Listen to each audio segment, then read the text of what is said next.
তুরস্কের president Recep Tayyip Erdogan হারাম আল শরীফে ইসরায়েলি কর্মকাণ্ডের তীব্র নিন্দা জানিয়েছেন। তিনি পূর্ণ ব্যক্ত করেছেন আল আকসা মসজিদ এবং এর আশেপাশের স্থান সম্পূর্ণরূপে মুসলমানদের এবং এটি অক্ষত থাকতে হবে। শুক্রবার ইস্তাম্বুলে এক অনুষ্ঠানে এরদোয়ান বলেন, আল আকসা মসজিদ এবং কুব্বত আল সাখরা সহ হারাম আল শরীফ একটি অবিভাজ্য সমগ্র এবং এর ১৪৪ একর এলাকা সম্পূর্ণরূপে মুসলমানদের।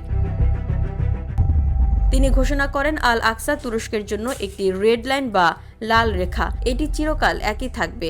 এরদোয়ান ইসরায়েলকে পবিত্র স্থানের পবিত্রতা ও ঐক্যের জন্য হুমকিস্বরূপ সমস্ত উস্কানি এবং কর্মকাণ্ড অবিলম্বে বন্ধ করার আহ্বান জানিয়েছেন। তিনি ফিলিস্তিনিদের অধিকার এবং ইসলামী পবিত্র স্থানগুলোর প্রতিরক্ষার প্রতি অব্যাহত সমর্থন নিশ্চিত করে বলেন, আমাদের অঞ্চলে নিপীড়ন ও অনাচারের মুখে তুরস্ক কখনো চুপ থাকেনি, আমরা এখনো চুপ থাকব না। ফিলিস্তিনকে রক্ষা করা মানে মানবতা, ন্যায় বিচার এবং শান্তিকে রক্ষা করা।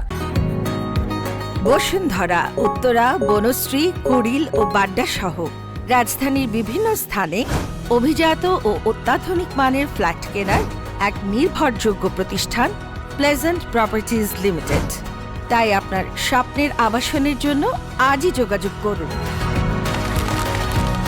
Pleasant properties limited, where destiny matures eventually. Erdogan গাজার উপর ইসরায়েলের চলমান যুদ্ধে নৃশংসতার প্রতি বিশ্বব্যাপী নীরবতাকে নৈতিক পতন বলে অভিহিত করেন এবং ফিলিস্তিনি জনগণের প্রতি তুরস্কের অটল সমর্থন পূর্ণ ব্যক্ত করেন। তিনি বলেন, আন্তর্জাতিক গণমাধ্যমগুলো যখন নীরব তখন সাংবাদিকদের হত্যা করা হচ্ছে, মানবাধিকার রক্ষাকারীরা যখন নীরবতায় দেখছে তখন শিশুদের হত্যা করা হচ্ছে। পশ্চিমারা ৩টি বানরের ভূমিকা পালন করেছে। এরদোয়ান পশ্চিমা শক্তিগুলোর সমালোচনা করে বলেন, এটি ভণ্ডামিপূর্ণ নিষ্ক্রিয়তা। যারা দীর্ঘদিন ধরে স্বাধীনতা, অধিকার, আইন এবং সংবাদপত্রের স্বাধীনতার তাদের অঙ্গীকারের গর্ব করে আসছেন, তারা 18 মাস ধরে ইসরায়েলের গণহত্যা নীতির মুখোমুখি হয়ে ৩ বানরের ভূমিকা পালন করছেন। তিনি এই সংকটে নীরব থাকা দেশগুলোর দ্বিমুখী নীতি নিয়ে প্রশ্ন তোলেন। পশ্চিমা রাষ্ট্রগুলো যারা ছোটখাটো ঘটনার জন্য নিষেধাজ্ঞার অস্ত্র ব্যবহার করে, আমি আপনাকে জিজ্ঞাসা করি, ইসরায়েলের ক্ষেত্রে আপনি এখন কোথায়?